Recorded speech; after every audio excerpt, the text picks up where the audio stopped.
Hey, what's up, rock stars? It's Rox coming to you today with review for Real Housewives of Potomac, Season 6, Episode 9, you guys. So let's get to it, shall we? All right, you guys, let's start with Wendy. So Wendy makes it on back home, and she's talking to her dear husband, Eddie, her loyal husband, Eddie, her faithful husband, Eddie. And she's asking him, did they miss her? And he says, yes, of course they did. Him and the kids, they missed their Wendy. Anyway, she's telling him about, the betrayal at Williamsburg. Sounds like a battle, huh? The betrayal at Williamsburg. And how Giselle, of all people, the one who doesn't even have a stable relationship to call her own, would come after Wendy and attack her. Okay, say that Eddie was cheating, and Eddie was just like, I don't even know where they get that from. It's lies, lies, lies. I mean, obviously I live my life a certain way. I don't move crazy out there in these streets, and for people to just come out and say whatever they're saying on the blogs or whatever, yeah, it's not cool. Okay, and all that Wendy can figure is that the girls have not experienced the type of love that Wendy and Eddie have between each other. So maybe that's why it's so easy for them to speak on other people's relationships and marriages. Could be. Jumping over to Mia. Mia is meeting her mother for lunch. So she's talking to her husband about it before she goes, and she says that she's proud of her mother's sobriety. Her mom was in rehab, she was addicted to drugs, and now that she's out of rehab, they're trying to rekindle, or not even rekindle, because I guess it was never kindled to begin with. They are trying to start a relationship between the two of them. She's telling her husband how she's nervous about it, though, because she is proud of her in her sobriety, but she has a lot of questions, and she just doesn't want to be the one that knocks her mom back off the wagon and to interrupt her sobriety. So she's kind of nervous because she's not really sure what she should and shouldn't say, and history has proven that they don't have the best track record. So but she's going to go. So she meets her mom. They go to Limoncello, and they're going to have lunch. Actually, I thought this was a really touching scene, you guys. It was actually refreshing to see Mia in this light. She's been talking about it, but I think this really did humanize her, because she's obviously has had a traumatic life. And so it was just touching to me, you guys. So anyway, she sits down with her mom, and you can tell they're nervous. I mean, I'm sure the mom ain't been on camera at all. And, Mia's still new to this too. And then to try to talk about something so personal, but they give it a go. She says she has a lot of questions. It's always easy to break the ice when you talk about the grandkids, right? So she was just like, oh, those grandkids are yours, and her mom just starts laughing. And she was just like, the daughter, she is just something sassy. And the mom says, yeah, you guys are, she gets it from you, obviously. Okay, you get it from your father. And so the mom is kind of talking about her dad and saying how he just was something else, and he would even get on her nerves. The fact that she was so much like her father, it really did work her nerves, and so then it gets serious, and Mia asks her, what did her father do? And the mom was like, yeah, I don't want to talk about it. She says, but you do know that, your father introduced me to drugs. You know what happened to you when you got burned. And Mia said, yeah, I don't remember, but I have the scars all over my body to prove it. And she was just like, yeah, well, you were home, and I guess the dad was making some oatmeal, left it unattended, and Mia went and pulled the pot, and it spilled all over the side of her and burned, second and third degree burns on her, on one side of her body. The mom was at work, and she said she got a call that she needed to go back home, and she went back home, and she found out that her husband, Mia's father, I don't know if they were married. Maybe they were. I'm not sure. But anyway, she said that he was downstairs in the basement with another woman. Okay. And so, yeah, the drug situation got bad. The mom couldn't handle being a mother. She tried to kill herself. Like I said, a lot of trauma that Mia and her mom and her father experienced. So the mom must have signed over Mia to foster care and said that she just thought that was the best thing for her at the time. I don't know how hard or easy foster care was for Mia. I mean, all situations can be really bad, staying in a home like that, or even going to a foster home if you're placed in a wrong area. We've heard horror stories about that too. So, like I said, they do have this conversation, and Mia is, you know, she's not trying to push, but she does want to know. She feels like this is a step in the right direction. She doesn't blame her mom, you know, but she feels like she needs to know. So this is a step in the right direction, like I said, and they're going to try to start their relationship from this day forward. So what did you guys feel about that little scene? Wasn't it touching, or was it just me? All right, you guys, and then Ashley and Michael, which I thought they was going to a wellness coach. I wasn't quite sure what this woman was. I mean, it said wellness in the name of the place. But anyway, they take the little baby, what's his name? Dylan, because Dylan is having a hard time latching on. So then I was like, well, is she a lactation coach? Like, I don't understand what this lady was. She's a masseuse, I guess, for babies. And I mean, I'm not gonna knock it. I mean, y'all, listen. When she got that baby, it got to talking about, okay, he got tension in his jaw, you know, and he got stress in his back, and, you know, we gonna make sure the organs is all. I was like, boy, I tell you, you new niggas. Child. How the baby a month old and he got stress and all? I mean, you know, he is, you know, Ashley is his mama, so maybe it's been some hard times for the old boy, but I was just like, oh God. Okay, I won't say that it doesn't work, you know. I was like, get that boy some grape water and, you know, sit him on your damn knee and bounce him around and get the gas out, and, you know, maybe maybe he just don't need to be breastfed. Okay, girl, pump that milk and give him a bottle. Shit. So that's what my mom would have been saying, you know, with minus the curse words. My mom would have just been like, girl, all this we doing? I think it's very important for her to have, you know, that he's breastfed. So I'm just teasing for everybody out there that's really serious about this kind of thing. I didn't breastfeed, so I don't have that same kind of feeling for breastfed baby. You know, I don't have that same kind of feeling for breastfeeding. But yeah, I love, you know, if that's what you choose to do, that's fine. Not knocking it at all, okay? But I'm just trying to understand why little Dylan is stressed. Shit. Anyway, after they leave there, you know, Ashley is telling Michael, thank you for being patient with her. You know, they just can't quite get their sex life back on track. Now, y'all know Michael now. He ain't gonna be sitting around too much more for this, you know, you don't feel like it. He needs him some cut. And so you're going to have to come on with something here. You know, she's still not comfortable. You know, I guess the baby is in the room with them. And, you know, you've heard men say time and time again, like they don't be wanting the baby to be in the bed with them and all of that. So that, you know, little Dylan is cock blocking. And then on top of that, I guess Ashley is not feeling the most comfortable about her body. Honey, sometimes that second baby will hold on to the weight. That first baby, that shit'll drop right off. And then the second one, it might not be so easy. And then, you know, as you get older, you hold on to the weight and everything. I mean, I held on to, I'm probably about 35 pounds more with both Joe and Jada that I held on to after I had them. So I used to be super skinny. I mean, super skinny.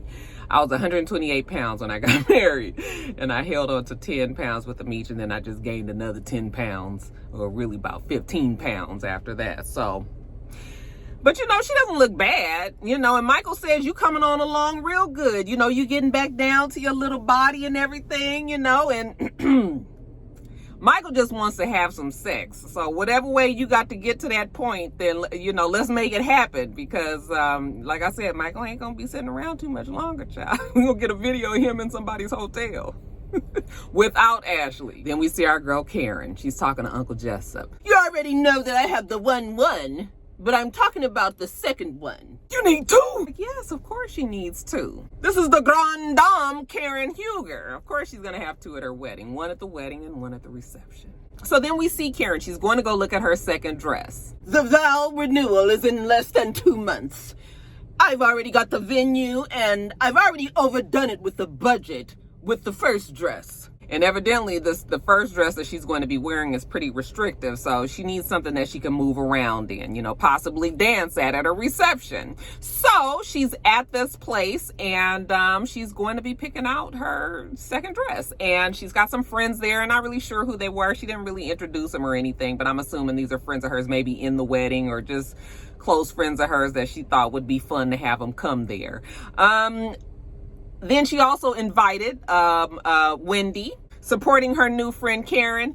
And then we see Mia pull up. Mia was like, oh, okay, this is like a warehouse, industrial area. Okay, so Mia comes inside, and it's very different on the inside than it is on the outside. So she's just like, oh, okay, this is interesting. So she goes inside, and Karen greets them both, and, you know, they sit down. While Karen is back there in the back, they're just talking. They haven't seen each other since Williamsburg. And Mia says that she didn't like what happened there. You know, it ain't cool for people to talk about people's husbands. I was like, okay, yeah, it's not cool to talk about people's husbands. But what about you, Mia? You was talking about her damn clothes. I mean, you said, you know, all said but didn't say that she was a host. You know, oh, I'm sorry. She just said that it was inappropriate for what she had on. And you hanging with your girls. We going out for a girls trip. How's any of this inappropriate? Why can't you wear something like that? Anyway, I cracked up with Mia because Mia was just like, yeah, she didn't like that either. Mia goes with whatever is happening in the scene that she's in. That's the person that, you know, she's okay with. Mia be riding that fence hard, don't she? Karen comes out with a second dress, all right, and it's pretty. And the girls all say, oh, you know, they ooh and ah the way that they should when you go and support somebody picking out the damn wedding dress. And then she goes back to change into another dress. And while they're waiting again, Wendy tells Mia that this is the venue. And she was just like, oh, it is? Okay, in this warehouse? Like I said, they got it all fixed up on the inside, but, you know, TV can be very deceiving, and, you know, it might just be a little small area that we looking at. But, I mean, it has a grand staircase, and, I mean, it looked nice on the inside. So Mia was like, well, maybe we can just jazz it up on the outside. You know, maybe put a red carpet out there or something. As you pull up and they repairing refrigerators next door or some shit. So anyway, Karen comes out in her second dress, which I actually thought was not cute. I was just like, what is this? I mean, but it is for the reception, so, you know, it might have been appropriate for that. It was short, but then it had like a lace overlay or some kind of see-through overlay and all of this, but it was super tight. Mia was like, can you even sit in that? And she was just like, let me see. So then she goes over there and she tries to sit, but no, she was just like, well, I'll just lean. You guys remember that I Love Lucy episode where she was so busy trying to, you know, she was just trying to be so sexy because evidently Ricky was all infatuated with old girl that came to perform at the club or some shit.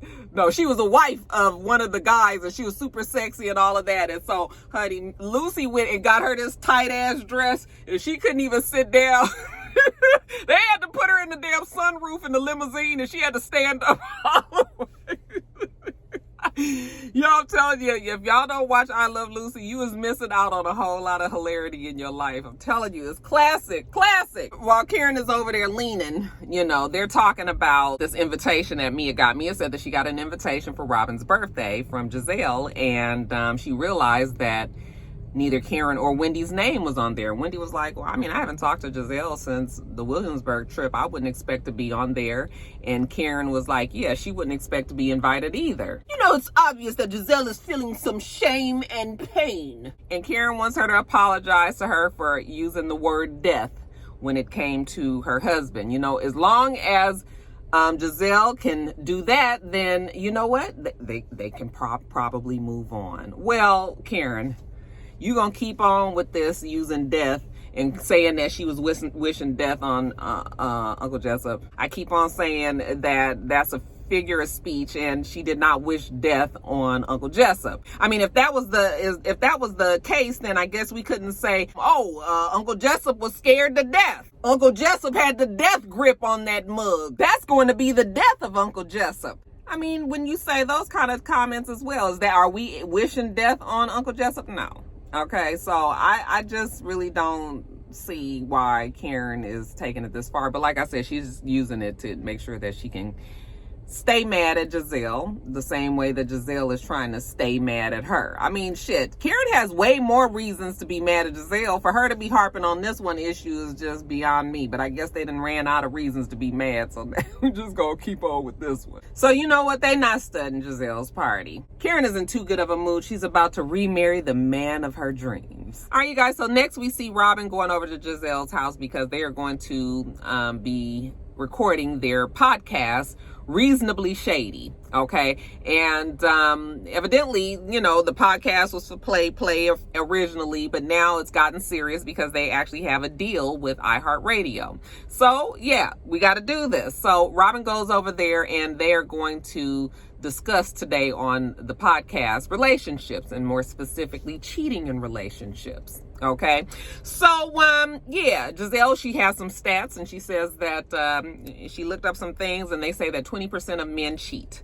Okay. She was like, yeah, that don't sound right. When she talks to her girlfriends, I mean, hell, 100% of they men cheat. So she doesn't think that that's correct. I was like, 20% does seem low. Did I hear that number wrong? Isn't that what she said? Anyway, she also says that the stats say that if your man has cheated in the past, then there is a 350% chance that he will cheat again. Okay. And she says, I wish I knew that 2 years ago. I said, girl, you did know it 2 years ago because you had already been through it with Jamal, 15 years ago when all the shit went down at the church, So you knew that, but the producers asked her, they were like, okay, so you were with Jamal 2 years ago. Okay, is that what you meant when you wish you knew? And she said she was just playing.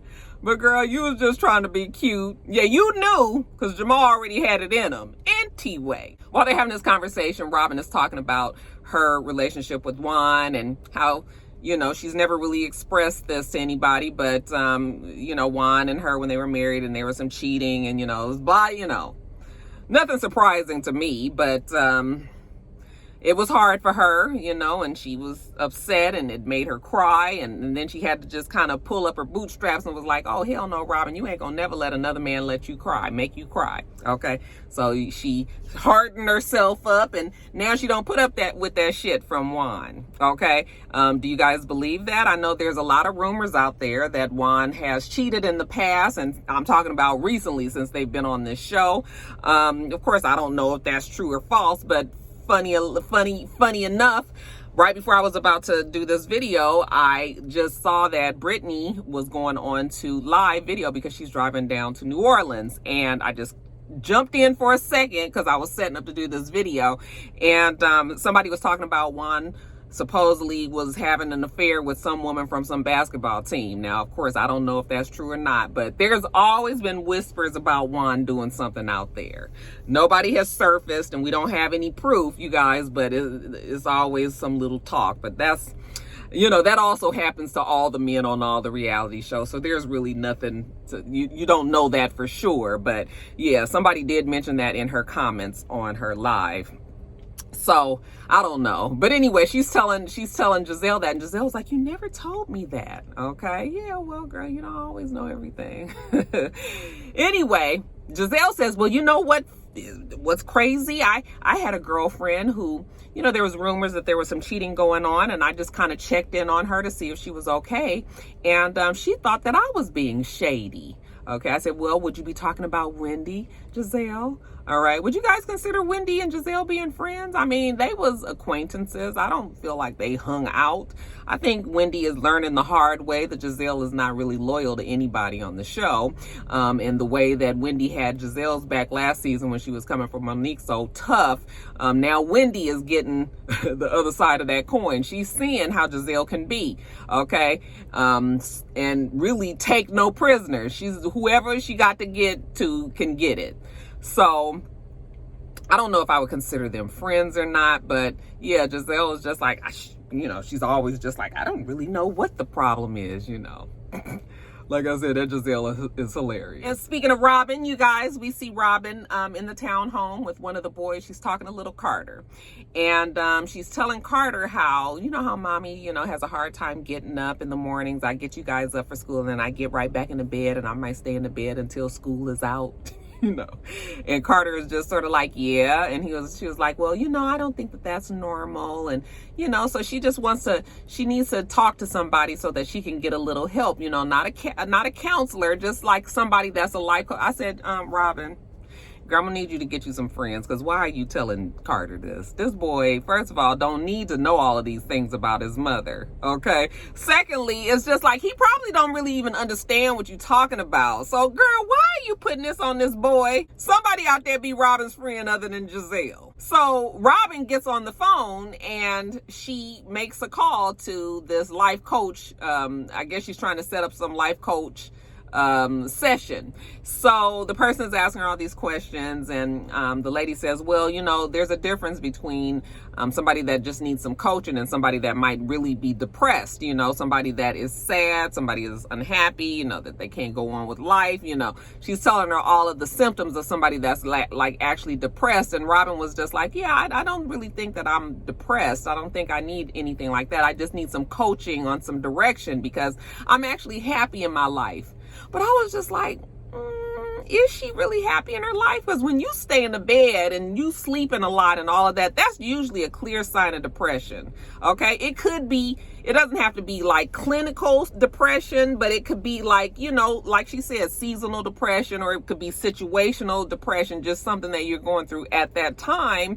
But I don't know, I do kind of feel like Robyn has depression, and it's not just a coaching situation. You know, I had to pull out my psychology books and read through it a little bit. But what do you guys think?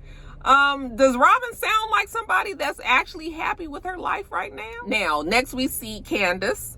She is at home with Chris, and she's preparing for all of this stuff that she has coming down the pike. Okay, first of all, we know that she's in school to get her master's degree. We also know that she's trying to really hard to get this music career off the ground, and she wants to be taken very seriously with that. She's got this video shoot that's coming up, and then she, you know, that has to be on. That has to be on. So she's telling Chris about how in Williamsburg, you know, she challenged the girls to come up with some sort of choreography because he had already sent her the video. So she thought it would be cute to see what they would come up with. And, you know, they had fun. They laughed, you know, they was cracking up, you know, it was just fun. She said, and it was much needed because Giselle was out there and she was being her messy self as usual. So then she tells Chris how Giselle said that she felt like Chris was riding her coattails when it came to her being, you know, him being her husbander. And Chris was like, see, here's the thing though. You know, you supported me in the things that we were doing before we got on this show, basically is what he wanted to say.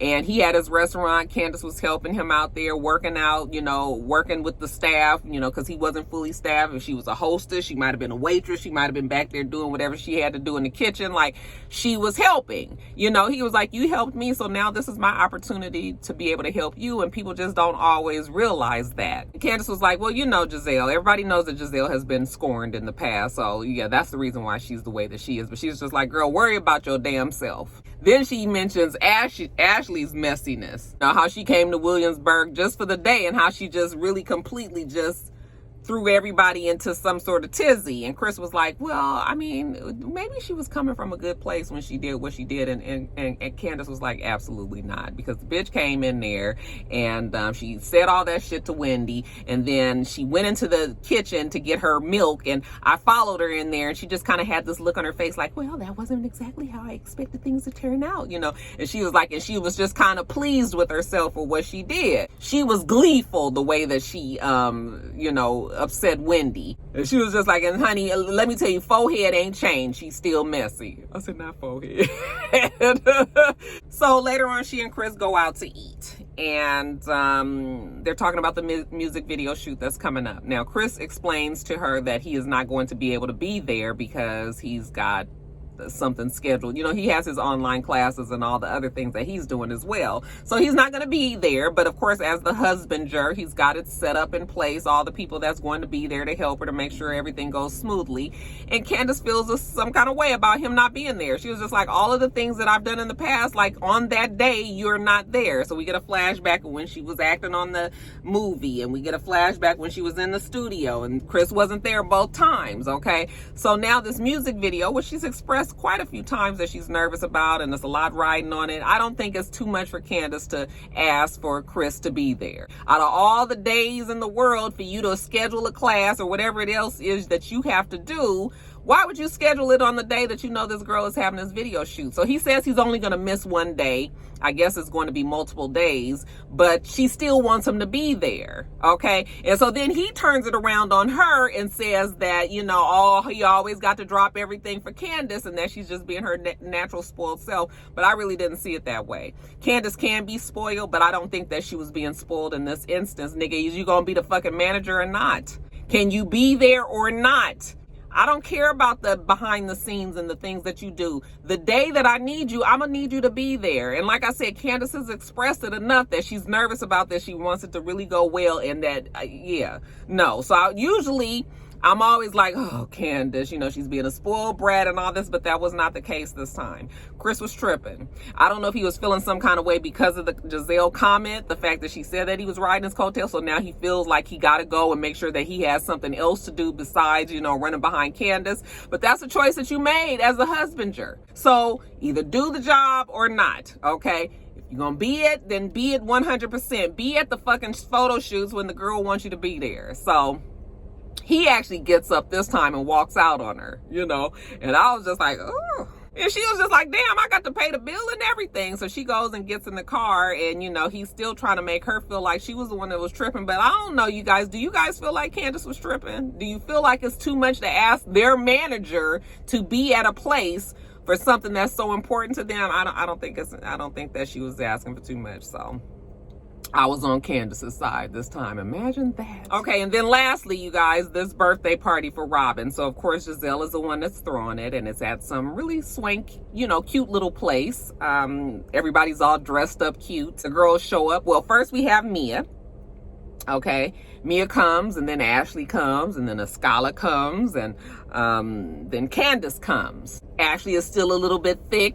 She's talking about how it's a little bit harder for her to lose the weight this time. And Candiace says to us that she just cannot be stressed while she's at this party. She has enough that's going on in her life. I mean, she had just had that dinner or that lunch with Chris a few hours before this evening. So yeah, she just wants to go and have a good time with the girls, and but that's never that easy to do with this particular group. But anyway, while they all are there, Mia's like, somebody's missing. Giselle says, well, who's missing? And Candiace says, well, Wendy's not here. And Giselle says, well, I did reach out to her, and I was just like, hey, boo-boo, when you get a chance, I would like to talk to you privately. And she never did respond. Okay. And I was just like, first of all, I hope you didn't say boo-boo. Okay. Because that's one of those words that can be, it can feel like you being kind of passive aggressive. Like, don't call me boo-boo. Okay. We is in a serious conversation. We are irritated with each other, and don't call me that. So I'm hoping that she's just saying that to the girls. But the fact that she's even saying that to the girls facetiously is just sort of like Giselle just don't care, right? So Escala, which is always going to be the one to point out to Giselle that she was wrong, she was just like, you was being messy. And when we was at that place, and Giselle still swears that she wasn't. But anyway, while they're having this conversation, Robyn finally shows up. Okay, so the woman of the hour is there. The gang's all here. Hey, Robyn, do you want my chocolate martini? She hasn't even drank any of it yet. So, we give Robyn that, make sure that she has a drink on deck. We continue with the conversation, the fact that Wendy's not there. And Robyn says, well, you know what? Even though she and Wendy were able to talk at Williamsburg, and Wendy did apologize, she still felt some kind of way about the things that she said, Robyn not having a real relationship and everything. So yeah, she's still not really trying to be friends with Wendy like that. Okay.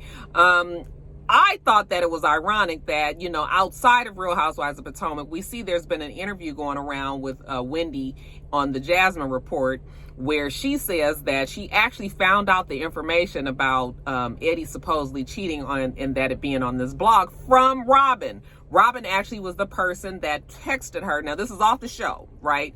This is, I guess, before they were filming or, whatever. They weren't on camera, though. But Robyn texted her and told her, and like, what can we do to get back at this blog? Or how we going to knock this out? Because I guess also in that blog, they were talking about Robyn as well.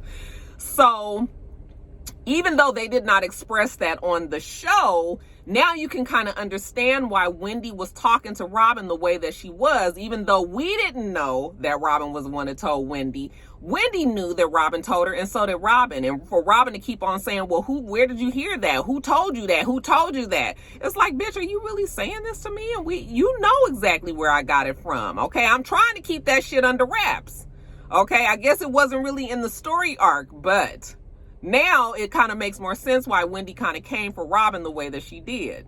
So then Ashley says that she wasn't trying to be messy when she said to Wendy, you know, what she said. She was just trying to approach her as a friend as well. And a scholar was like, yeah, but what you said was not cool. And that Candiace was like, this filthy milkmaid has the nerve to bring her ass down here and say that she, you know, wasn't being messy when everybody knew that she was. That bitch came all the way down to Williamsburg to ruin my fucking trip. So Candiace was just like, when Ashley said that she didn't do that to be messy, and Candiace was like, yes, that hoe did.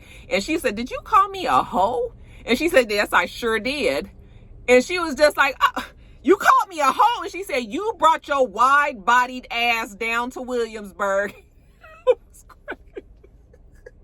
I said, not wide-bodied. You know, it's funny because I know we shouldn't be laughing about people that have just had babies, but you guys, we talking about Ashley here. Ashley cannot continue to throw the stone and hide her hand. So, you know what? Ashley can get it today. So she said, yeah, you brought your wide-bodied ass down there and you had all the shit that you had to say. She said, oh, so you fat shaming me? And she was like, no, I'm not fat shaming. No, she said, you body shaming me. And she said, no, I'm not body shaming you. Okay, that's what the fact is. I was cracking up. But that Candiace was like, you and your big ass face and your big ass forehead. I was cracking up. Why is Ashley so upset about her being body shamed when you guys was slut shaming? I mean, it wasn't really slut shaming Wendy, but it was sort of, because you guys, I mean, you said she was of lesser substance. So that is sort of like, what kind of shaming are you doing to this girl? You were shaming her in some kind of way. So yeah, I mean, you did it to somebody else. Now you see how it feels, right? So, but when she called her the big ass forehead and the big ass face, yo, this is the Candiace. Candiace gonna fuck around and make me like her again this season. This is the Candiace that we liked from when she first came on, when she just had all of the quick reads and she was just so clever in the way that she put them out there and all of that. This is the Candiace that I would love for her to stay, okay? The last 2 seasons of Candiace, you know, I'm almost gonna be willing to wipe the slate clean if she continues on this way. All right, you guys, let me get off of here. It took me forever to get this recorded because my stupid iPad kept dying. Okay, and I was too lazy to go run in the house and get another charger. But anyway, you guys, I'm hoping you guys are having a wonderful Labor Day. Today is Labor Day. It's sort of weird. Today is rainy a little bit and all that, so... But anyway, we're going to enjoy some barbecue today. Hopefully you guys are all being safe out there. And I'm going to get on off of here. Make sure that you rate, comment, and subscribe to the channel. I'm itsrox. The channel is itsrox. And everything else I do will be in the bottom bar. All right. So I hope that you have a wonderful, wonderful rest of your day. And I plan on doing the same. Till next time, rock stars. Bye.